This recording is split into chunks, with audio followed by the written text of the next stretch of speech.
नमस्कार दोस्तों, स्वागत है आपका यूट्यूब चैनल ईबी टेक में। दोस्तों, जिस घड़ी का सभी लोगों को इंतज़ार था वो घड़ी आ चुकी है और चुनाव आचार संहिता उत्तर प्रदेश में लग चुकी है।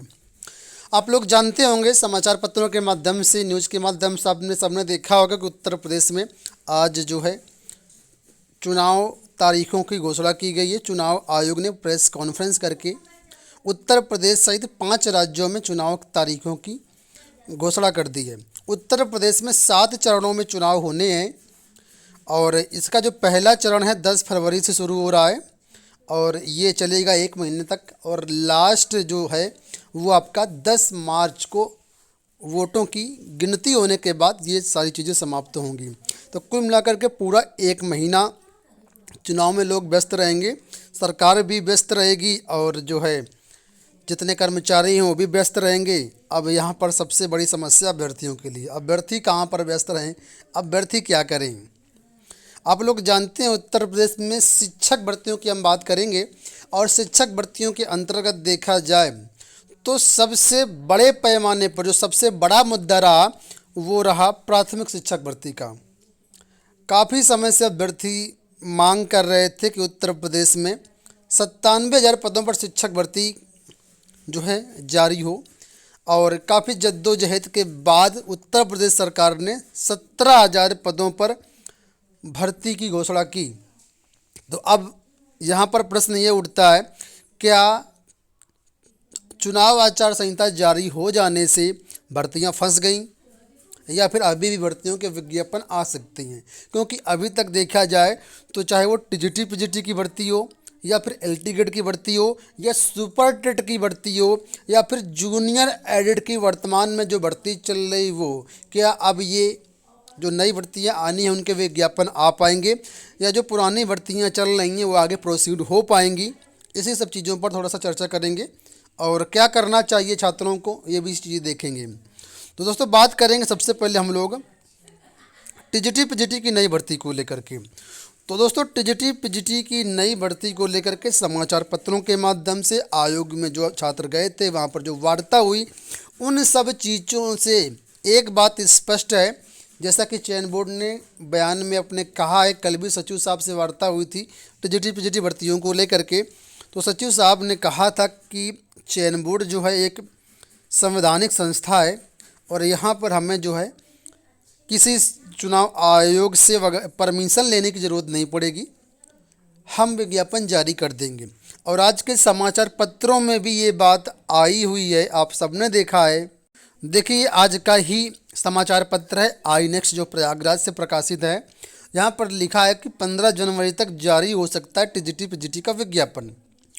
चूँकि ये भर्ती जो है पहले से ही गतिमान है, सरकार ने इसके आदेश दे दिए हैं चयन बोर्ड को, चयन बोर्ड के पास इसका अधियाचन भी आ चुका है, लिखित रूप से जो कार्रवाई होनी थी वो हो चुकी है। इस वजह से इस भर्ती पर जो है चुनाव आचार संहिता का कोई प्रभाव नहीं पड़ेगा। चयन बोर्ड ने भी ये चीज़ें स्पष्ट की और ये भर्ती का विज्ञापन आपका जारी होगा, ये बात निश्चित है, भले देरी कुछ भी हो। हर हाल में ये जनवरी में विज्ञापन आपका जारी होना है और होगा, भले पदों की संख्या इसमें कम रहेगी। जैसा कि आप सब जानते हैं कि पद काफ़ी कम है और अभ्यर्थी चाहते हैं कि इसमें जो 22,000 तदर्थ शिक्षकों के पद हैं वो जोड़े जाएं। अगर चयन बोर्ड अपने मन से जोड़ देता है तो ठीक ठाक है, नहीं तो फिर सुप्रीम कोर्ट में अभ्यर्थी जाने के लिए तैयार हैं, वहाँ से इन पदों को जुड़वाने का प्रयास करेंगे। और पदों की संख्या जुड़नी भी चाहिए। सुप्रीम कोर्ट ने जब डिसीजन दिया है, ठीक है, कि तदर्थ शिक्षक जिसको भी आना है वो खुली भर्ती के माध्यम से आए, नहीं तो पद खाली करें, तो निश्चित रूप से पद जोड़ने चाहिए। अभ्यर्थियों का इसी में फ़ायदा है कि ये पद इसमें जुड़े और एक अच्छी खासी भर्ती का विज्ञापन जारी हो। बात करेंगे एलटी ग्रेड की भर्ती के बारे में। आप लोग जानते हैं एलटी ग्रेड का मामला भी अटका हुआ है। एलटी ग्रेड की भर्ती को लेकर के भी आप लोगों को पूरा अपडेट दिया गया है कि कहाँ पर क्या प्रक्रिया चल रही है। एलटी ग्रेड भर्ती की बात करें तो यहाँ पर दोस्तों जो लिखित रूप से कार्रवाई होनी थी वो लगभग हो चुकी है। आदेश वगैरह सब कुछ हो चुका, सरकार ने पहले ही आदेशित कर दिया था शिक्षा निदेशालय को और जो है लोक सेवा आयोग को। निदेशालय ने पूरा अध्याचन ले लिया है और अध्याचन जो है लोक सेवा आयोग को भी भेज दिया है। बस कुछ मामलों को लेकर के एलटी ग्रेड की भर्ती अभी फंसी हुई है। और ये मामला क्या है? ये मामला है समकक्ष आर्ता को लेकर के। हाईकोर्ट का एक डिसीजन है जिसमें हाईकोर्ट ने कहा था कि जब भी विज्ञापन जारी हो तो उस विज्ञापन में समकक्ष में कौन कौन सी योग्यता मानी जाएगी वो साफ रूप से मेंशन होना चाहिए, जिससे बाद में कोई विज्ञापन में भर्ती प्रक्रिया में समस्या ना आए। तो बस समकक्ष वाले मामले को लेकर के लोक सेवा आयोग निदेशालय के बीच कुछ पत्राचार हो रहा है।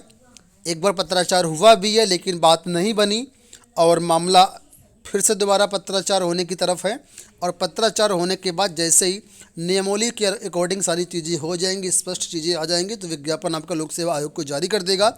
और लोक सेवा आयोग में भी आचार संहिता का कोई भी इफेक्ट नहीं पड़ेगा। ऐसा लोक सेवा आयोग के जब उस दिन बात हुई मीडिया प्रभारी से और लोग अध्यक्ष साहब से, चेयरमैन से, तो सारी चीज़ें वहाँ पर क्लियर हुई कि ये जो है विज्ञापन आपका जारी होगा और विज्ञापन जारी करने में आयोग को कोई समस्या नहीं है।